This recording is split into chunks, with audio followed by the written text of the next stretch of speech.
Before we get started, does anyone want to get out?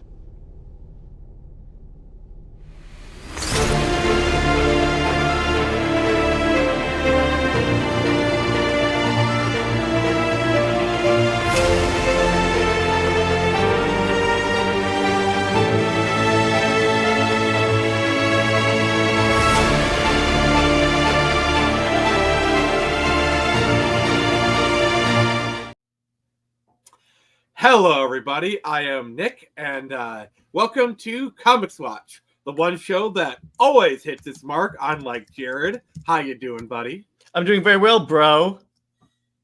I've been waiting for to use that one for so long because this episode was delayed. I've been waiting to drop a bro here.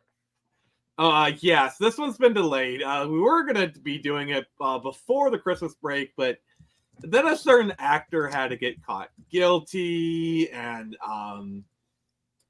yeah. So yeah, the Jonathan Majors one, which that video actually kind of turned out not doing too well. So, but maybe a miscalculation on our part. We are men. Well, actually, we are one young man and one very old man of our word. Wait, so we can do this. Yeah. So we are gathered here today to talk about the great Hawkeye comic. By Matt Fraction. I have the small Omni, and I have it plugged up on my computer. Yeah, so we're covering Volume 1 because that is I only got Volume 1 from my library, so we're just kind of covering that portion. And then when Christmas comes around for 2024, we'll be covering this again, the rest of it, plus the show, because I really want to talk about the show, but it's kind of a little bit too late for that. So it was one of the best things to come out of the MCU. Thank you. So particularly in this phase, bro. God. I'm gonna have to deal with this the rest of this episode, aren't I? Yes, bro. Well, look, I guess I'm gonna be covering this solo, so I don't know how you're gonna cover if you don't have the comic pulled up. So we're covering Matt Fraction's Hawkeye, My Life as a Weapon, with art by. Could you say it for me? Because I figured it. Okay. I was worried I pronounced it wrong. The thing about this series is, so this started in like 2012, and the thing about it, Hawkeye was like one. He was the essentially pre-Momoa Aquaman of Marvel. In other words, he was seen as like a total joke of a character. And because it's like you have like gods, you have Iron Man, you have a super soldier, you have a god, you have a super spy. I have a bow. I have a bow. None of this makes sense. Exactly. So in the movie, when I think it was Avengers, when Avengers came out and they put Hawkeye very front and center on that, they said we should do a comic, and they put Matt Fraction on there, who is a pretty good writer, and they did this series, which actually is amazing. And the thing about this, I was thinking about it today. This series basically represents Marvel doing what Marvel does best, and that's small street level stories. That's the difference between Marvel and DC. Yeah, and not just that. Like, I would say this is the most comic book we've had in stuff like in a long time, because it's not just a story, but also. One thing I feel like is comic books has been kind of obsessed with realism, and I feel like that's been a bit to the detriment of comic books. This does not have a realistic art style at all. It's first off, I love the art style. I love kind of like the beautifully minimalistic. Like, this feels straight out of like the 60s or the 70s almost. Yeah, but it like, is. It's a lot not extra done. It's very reminiscent of Darwin Cook, I think, a little bit in terms of that. Simplistic. I was getting some New Frontier vibes out of this, like for sure. Oh, imagine AHA doing a New Frontier book. That would be cool. And the thing about this, I love how like this book just deals with not only Hawkeye's superhero thing, but just Hawkeye's daily life, being a superhero, falling from buildings. And he's like dealing with being the superhero no one takes seriously. And then you have Kate that shows up. It's actually really fun. I gotta be honest with you. Like, so my only experience with Kate Bishop before this was a TV show, and I loved her in the TV show, and this might have colored my perception of her in here, but like everyone had always talked about how Kate Bishop she's so annoying. She's upstage as Hawkeye, and it's like, but wait, no, because remember, they were on an Avengers team together called, I think it was Avengers West Coast. That could be what they're talking about. Well, strictly speaking, because in this was great. Like, I kind of like they're kind of flirting with each other a little bit. Like, don't turn into a Bruce Timm. I mean, the book already Bruce Timm itself. Don't you dare, Nick. Don't sully my enjoyment of this perfectly good Marvel comic. Double Hawk. Okay, this will be my last episode on Comix-Watch. He's going from Comix-Watch to Comics Talk. Exactly. But the point is, she's not annoying in this series.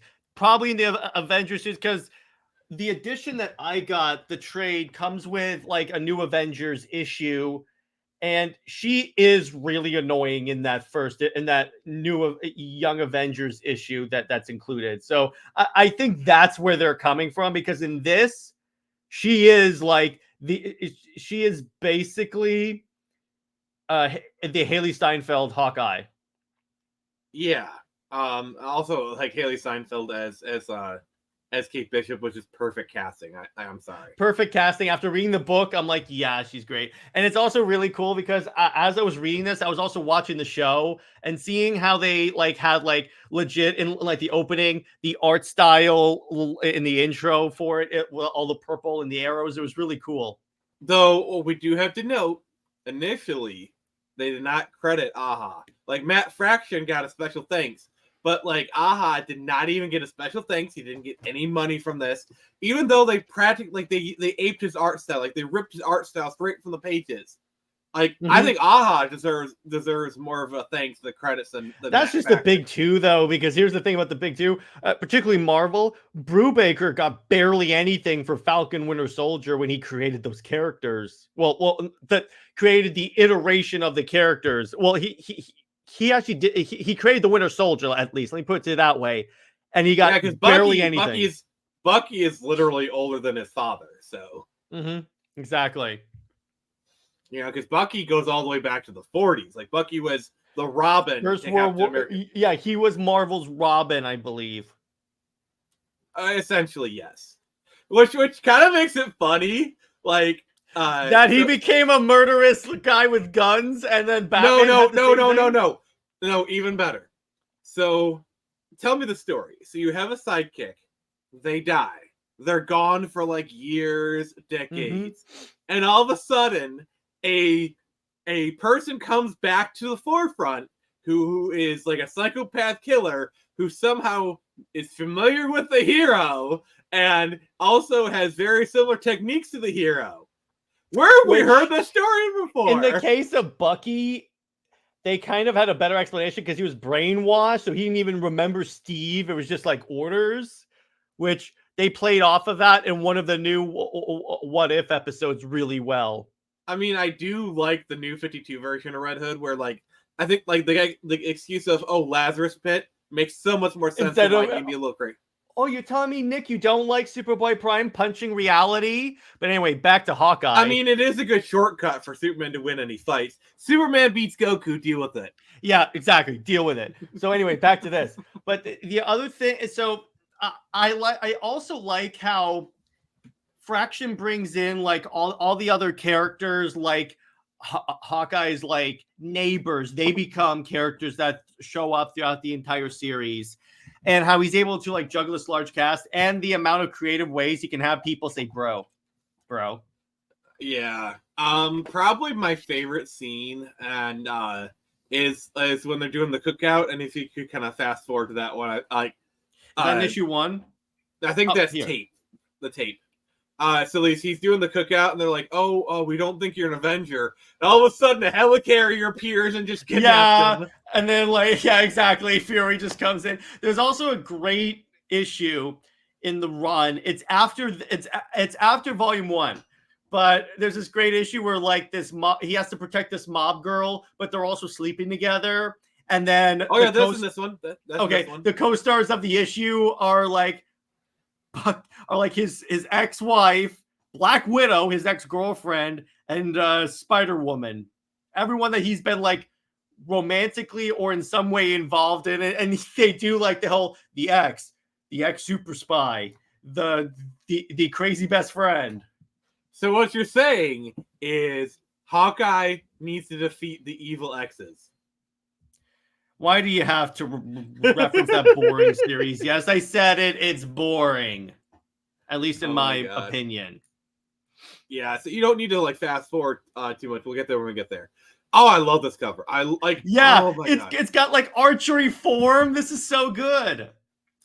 Oh yeah, mind you, also in the back of this trade, they also had the playlists that Aha listened to when he was drawing all the issues.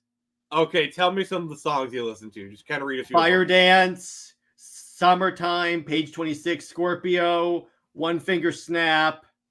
Let me see. The Mad Scientist by the Xannies. I'm trying to see if there's anyone that's really old so Nick would understand.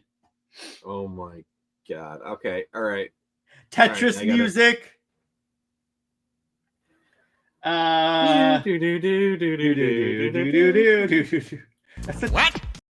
That's such a catchy tune.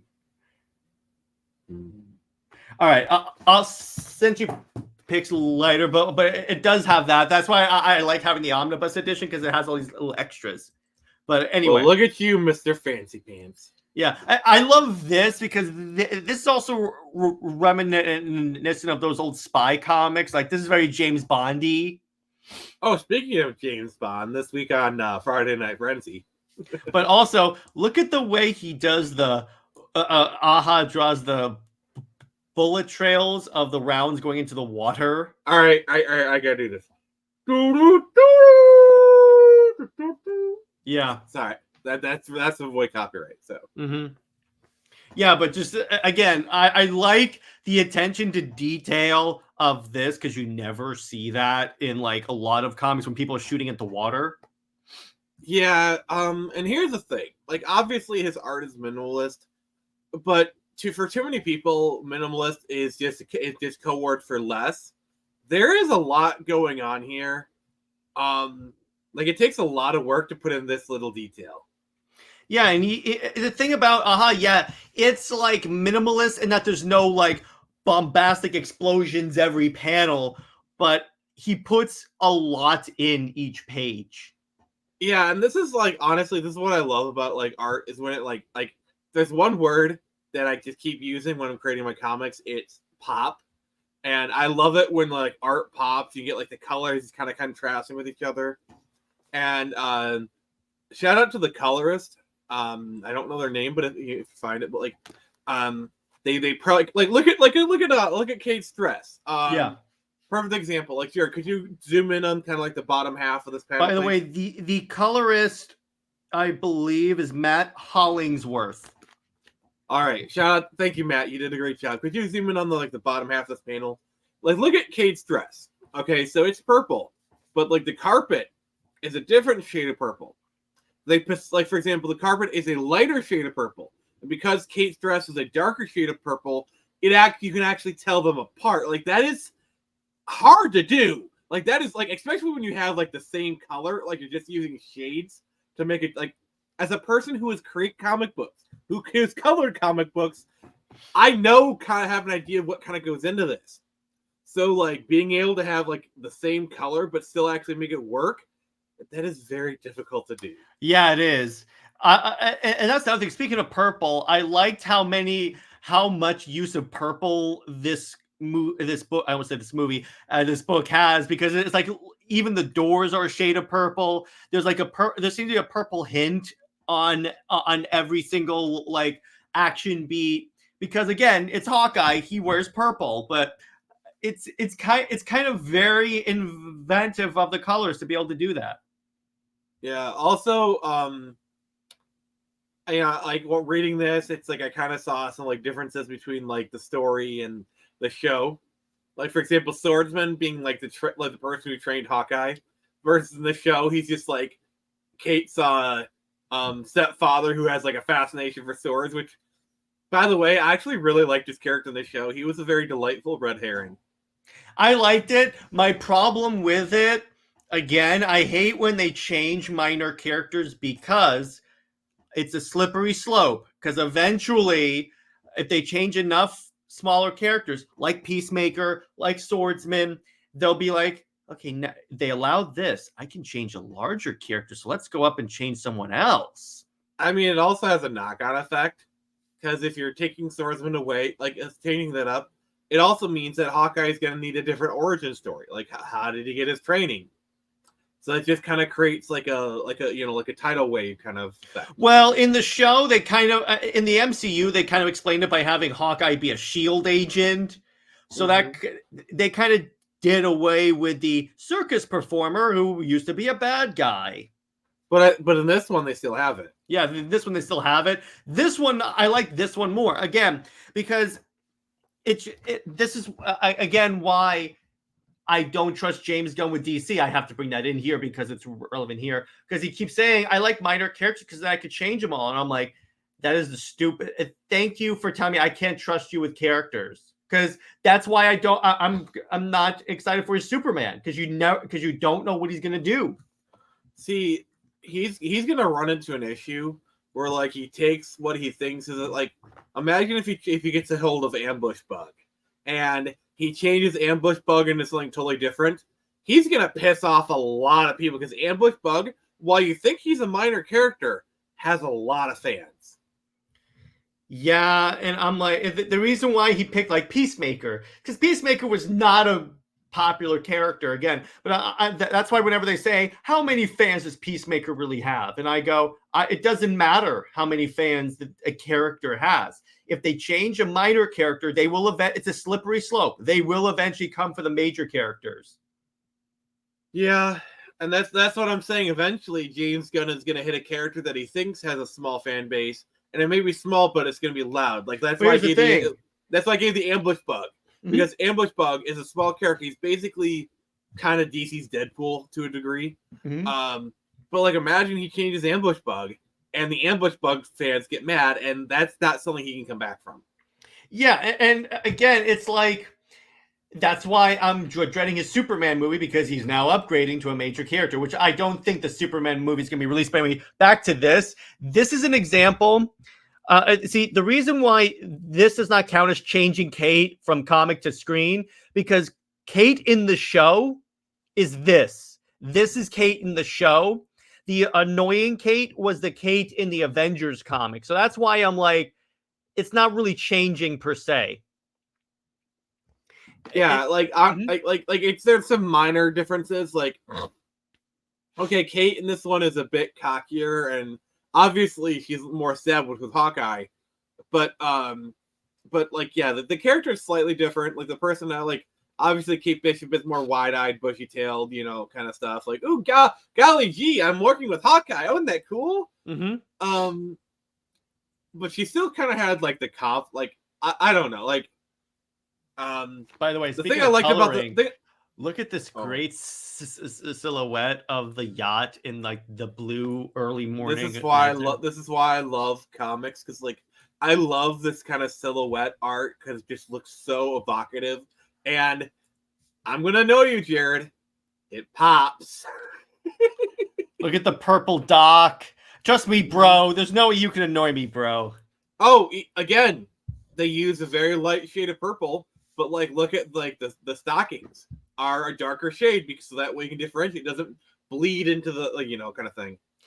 Yeah, exactly, bro. I'm enjoying this. This is fun. We should have covered this episode earlier. But I also like the overall theme of this comic is Hawkeye doesn't feel like a superhero. He kind of feels like a screw up, and he kind of has to like build up his confidence. Yeah, and we all kind of have those things. But I really like. Obviously, there's different like things going on, and like this isn't just kind of telling one storyline. It's more just like things happening, and like there are through lines. But like I love the whole like, oh, I'm gonna buy the apartment thing, which they didn't really do in the show, but they kind of got like did something similar with like the actors or like the LARPers, where it's kind of like the replacement for the apartment, in my opinion. Yeah, it is. We're getting to your favorite part. Now, my favorite part is whenever anyone says "bro." Yeah, that's gonna be a common theme throughout this episode. Thank you. And again, going into this, I just really love. It's like even the car chase, and look how the crash onomatopoeia blends into the sidewalk. Yeah, that's just good art. Also, they literally have the exact same car in the show. Yeah, they did the exact same thing in the show, which is incredible. Same color, same like paint scheme and everything. So props to them. This is why that show was popular. They obviously had someone that had read the book. Like, there's no way they got this close to it by mistake, by happenstance. There's no way. So what you're saying is the producers of Hawkeye actually made everyone read the book? Oh my god, Well, that is blasphemy! They probably had to hire people and tell them, don't tell anyone you're a comic book fan, otherwise you won't get hired. Because that's a hiring policy at Marvel Studios, believe it or not. Literally. It's a red flag if you're a comic book fan. In a company, in a studio that's making comic book movies. Jared, I'm sorry, but... Nick, is that good business?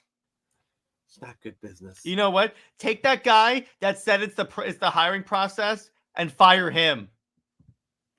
That's what I would like. Fire everything. Fire everything. Yes, exactly. Starting with James Gunn. Again, I really like all the like high speed chases. The way he cuts into this car with the cord, and the way he draws like even broken glass. Yeah, because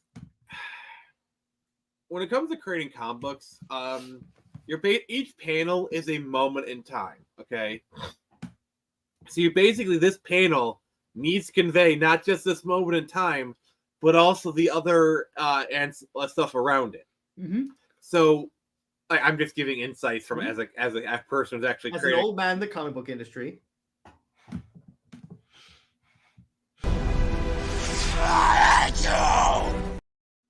Okay, bro.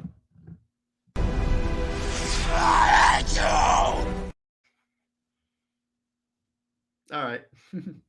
The other thing I really like is the way that when Hawkeye uses an arrow, there's a panel dedicated to telling you which arrow he just used. Yeah, that's really helpful. And they did carry that over in the show. Like, that was actually one of the more fun parts of the show. Like, just the different trick the giant arrow that he got from Scott Lang. Yeah, the Pym arrow, like the putty arrow, like. Which I think the putty arrow is in this. I also liked there was an entire issue. I'm not sure if it was in this one, if it was in the trade you got, but where it basically is basically a silent comic because Hawkeye's deaf in this because like all the explosions, and it's it shows him like navigating the world as a deaf person. That is one aspect they kind of touched on the show, and they I feel like it's a bit undercooked because like they kind of like they gave lip service using it as a connection to Echo, and I feel like they didn't really develop that aspect of the story as much as they should have. Plus, here's the thing: they never set it up in any of Hawkeye's other appearances. Where all of a sudden he's deaf. To be fair, the dude has a lot of mileage, and the problem. Actually, wait. When they explain to him why he's hard of hearing, they play like a montage of clips about like all the explosions and stuff. Yeah, and like, there's probably at least been like a year or two in between this and Endgame. So like, also that final battle probably did numbers on his hearing. So I can believe in between Endgame and now is when he developed his hearing problem. Like, remember, he was in a building that all of a sudden got blown up by Thanos. And then he was in a loud battle. Yeah, I'm pretty. He's fine. Yeah. So okay, you know what? I take back that criticism. There is Right. enough There's enough kind of like wiggle room in the timeline to where like you can. It's believable in my opinion. Yeah, it is. It is. But again, all in all, a pretty solid issue. I mean, a pretty solid story. Hawkeye is one of those characters that doesn't get the attention he deserves, because when you actually look into it, he's a really cool character. It's just he's not given as much attention as he deserves, and this was the first time he was given attention. Yeah, like he's been around for like forever. I know he showed up in the animated series in like the 90s, and like he's been around. Like he's a character that's been around. It's kind of like with Nightwing, where like Nightwing has been around for like 20, 30 years before people actually kind of started to pay attention to him. By the way, Nick, here's that issue where he tells somebody he's an Avenger and no one believes him, and then the helicarrier shows up and just picks him up. Yeah, I love it. And then the tape was because it's like a 2-parter. Oh, hey Maria. Hey Maria. This is very Darwin Cook inspired. Like in terms of the faces, I think. Yeah, and I gotta say, this is actually my favorite part about like having a connection. Can you go back to the interrogation part, please? There we go. Just hold there, please. This is actually my favorite part about like Connected Universe comics, where you can just have Captain America drop in for like a page, you know? Yeah, like it gives you a sense that it's a larger universe, and that's an issue that Marvel sometimes struggles with, particularly with placing every major hero in New York, because you'd expect, like in like any shot, it's like here, you would expect, since there's so many heroes here, you'd see Spider-Man swing by in the background. I mean, New York's a big place, but yeah. No, but the point is that enough heroes are there that you would at least expect to see someone. I feel like in phase 1 and 2, they actually did this pretty well, just having other characters randomly show up, like in Thor the Dark World. Loki randomly transforms into Captain America and it's Chris Evans. Or like having Haley Atwell basically just like park herself right to the phone, and like they call her at random times and she just shows up whenever. And then her character ends up being a big part of the multiverse. Yeah, which I like Captain Carter. She's kind of cool. She doesn't really have her own like unique personality. Like for example, in Multiverse of Madness, when he said I could do this all day, it didn't feel like a loving tribute. It just feels like she was stealing Steve lines. She's different in Multiverse of in What If. Well, What If is crap, so that doesn't matter. Oh wow, I didn't expect that one. That's a rant for another day, but I'll explain after we're done here. I disagree, but okay. Well, you're allowed to disagree. You're allowed to be wrong. But anyway, like back to the Hawkeye. This I guess I gotta say, this comic book has an obsession with striped shirts. Like there's a lot. Yeah, there's a lot of it, and it's probably because you have a good colorist, and it kind of fits with the everyman qualities they give Hawkeye. So he's like he just lounges around in a flannel all day. So it actually really works. But like there's a lot of like the lady had like the striped stockings or whatnot, like the striped shirt. I don't know, it's just something that I've noticed. Like, wait, go back one page, go back. All right, one more. Okay, can you zoom in on no forward one?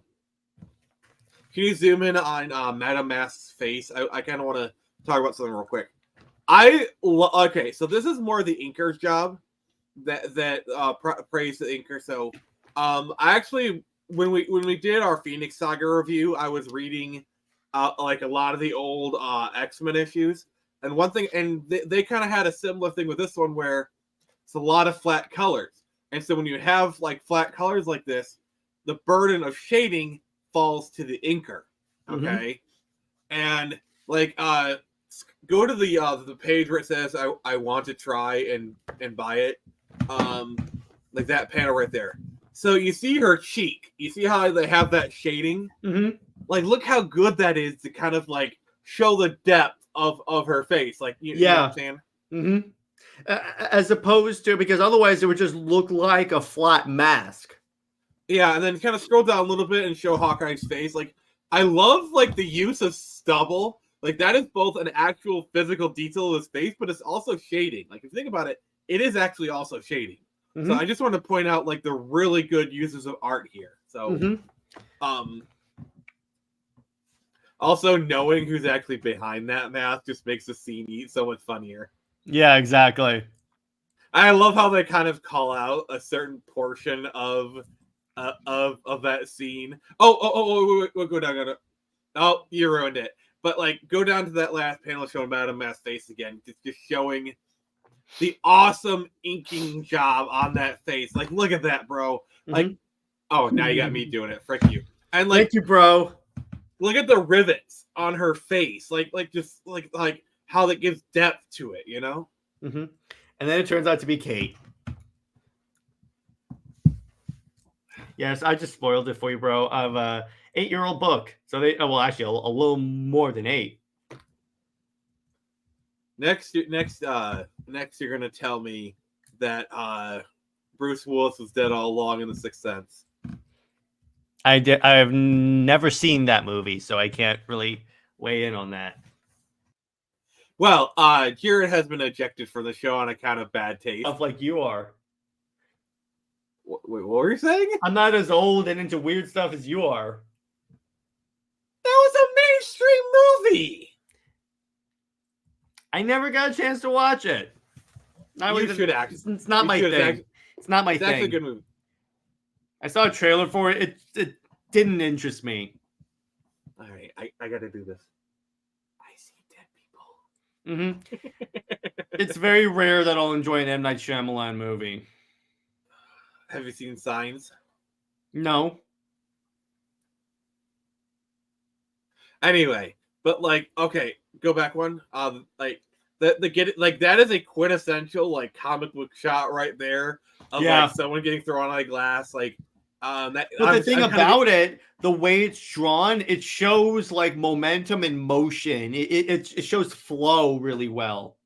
Agreed. Very well done. I kind of get a bit of Watchmen vibes from it, but yeah, a comedian died. But also the way the glass is like going outward, the way it's like, for lack of a better term, bent out.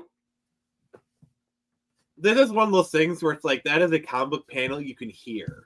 Yeah, I can hear it. I can hear it exactly. Yeah, I can hear the glass shattering and just like this whole thing. Also, like, go back one. I love this page where she's like she's talking to someone, all of a sudden Hawkeye just falls. Yeah. I also like. I gotta say, Kate's actually like kind of cute, you know, in this. So you're turning into Bruce Timm, Nick. Isn't she like an adult in this one though? I forget how old she is in this, but I think she's over 18, so it's fine. I can call her cute. Oh, but anyway, and like you're talking about momentum. Look at that long panel. Yeah, with the movement lines. Yeah, exactly. And like having the ninjas falling down for you, that is so good. Yeah, exactly. And then like he's saved by like a shield hovercraft. Always a shield. I love where she lands, and then Hawkeye's like, Hill, Barton. They know each other. Like it's just that's like fly. Atlas, Screecher. If More on that when we do Comics and Gaming. Yeah, or when you finally get the Screecher Pantheon crossover. But again, I swear, Jared. When we do that in the comics, we have to reference our crossover DC Online. Like, yeah, we do. And look at this one, how it shows like the path of the projectiles. Again, a lot of this is talking about like the way the art shows projectiles, but it's a Hawkeye book, so you gotta expect that. Yeah, and like you said, yeah, it does. It like the motion is really well, and it's like there's something to be said about doing a lot with a little, and this book is like the prime example of that. And it has a certain the overall art style Aha uses is very like pulpy, like the old like classic comics. In other words, it feels old, but not bad old. Not Yeah, that's not, what. not neck old. In other words, Just leave. I had to. But like that's why like I feel like the Justice League New Frontier comparisons are very apt because art wise both books are basically trying to do the same thing and succeeding. They both succeed. Yes, exactly. They both do. They both understood the assignment and they wanted to feel like classic, even though they do it for different reasons. New Frontier because it takes place in the 60s. Oh, scroll back to the last panel and then like zoom in on the top one with like the panel. Like, I love panels like this where it's like there's so much going on, but they're still like perfectly clear. I've done panels like this in Street. I do them like I love doing these kind of like panels because they're so much fun. Yeah, they are. Particularly if you have an artist that can show chaos. I call it ordered chaos. If you can show chaos that is easy to follow, you're good. You're solid. Mm-hmm. And then but basically, by the way, just look at this panel with the gunshot. Wait. That is 1960s right there. That is 1960s in celluloid form. But it's so good. And again, a lot of this comic, and this is by a different artist, not by Aha, it's by Pulido was his name? Hang on, I'm trying to get the dude's proper name. Wait, someone else subbed in? Javier Pulido did issues 4 and 5. Oh. Which is this. But again, it's the art on this book, even with a different artist, is stellar because they're both going. Pulido specifically goes for the more classic feel that we would think about when we think of like older comics that are still fun. Yeah. Like even though you obviously recognize it as like an older style, it still feels fresh and it still feels new. That's something that like New Frontier also did as well. Where like obviously it's old, but it still feels new for some reason. Mm-hmm. Yeah, and overall, if I have to like, overall, what the series does well is it makes it sort of feels like Batman and Robin, except it's a partnership and it's more of a partnership and less of a superior subordinate thing. She actually feels like his partner. And here's the thing. With good dialogue, which you had in this, or like what Batman, Joker, and Deathstroke had in the Snyder Cut and that nightmare scene, by good dialogue, you can believe that these characters have a history. Yeah, like they did that in the first X-Men movie. It's a little bit different, but like when we did our X-Men review, way back when, I very emphasis on the scene where like Patrick Stewart, literally it's the third scene in the movie. Like it's very early on in the movie. You have the scene between Patrick Stewart and Ian McKellen, and just like the way they talk to each other, the dialogue, the writing, but like the acting, you believe they're old friends. Yeah, and that is a really tough thing to do. So I appreciate it when it's done really well, like in this, because you believe that they have been partners for a really long time, or long enough that Kate would be as familiar with Clint as she is. Yeah, agreed. So the tape part 2 is kind of the end of this portion of our review.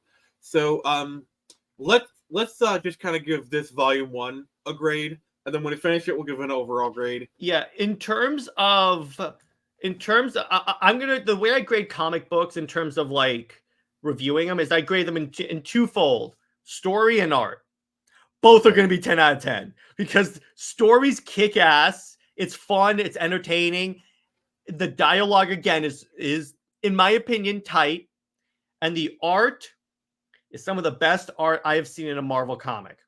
All right, so I'm going to adopt your 2-tiered scale. So art, Jared, I'm really glad you're sitting down. Art gets an 11 out of 10 just because it's so. I had to kind of do a fade thing. It's quintessentially. It's so good. It's flawless. I did not see one thing where I'm like, that doesn't look good. Story-wise, it's great. It is a bit simple. Like the story and the plotting is a bit basic. It works to its advantage, but it is a bit basic. So I give the story a 9.7. Okay, that's fair. That's fair. But all I in knock all, a few minor points just for how basic it is. But it does kind of work in its favor. But still, I but overall, the art is like top tier, top class. The art is what comic art should be now. That's the thing. I really want to work with, like, if I had like unlimited money, I would hire Aha to do a book. That'd be great. Aha draws Screecher. I'd probably have him do my Robin Hood book. It's like you could tell him. Remember you did that Hawkeye series? Just do that. He said, "Yeah, I remember. It's not like it's my most defining book." Yeah, exactly. But all in all, it's a fantastic comic, and I can't wait to cover to the end of the year so we can cover the rest. Yep. So, thank you, Jared, and thank you, everyone. No problem, bro. I had to get one more in there. Yep. So we are now in 2024. We're gonna next week we have an interview with a great creator, and then after that we got some more stuff planned for you. So this has been Nick from the Phoenix Press, and remember, I can only show you the door. You're the ones to walk through it.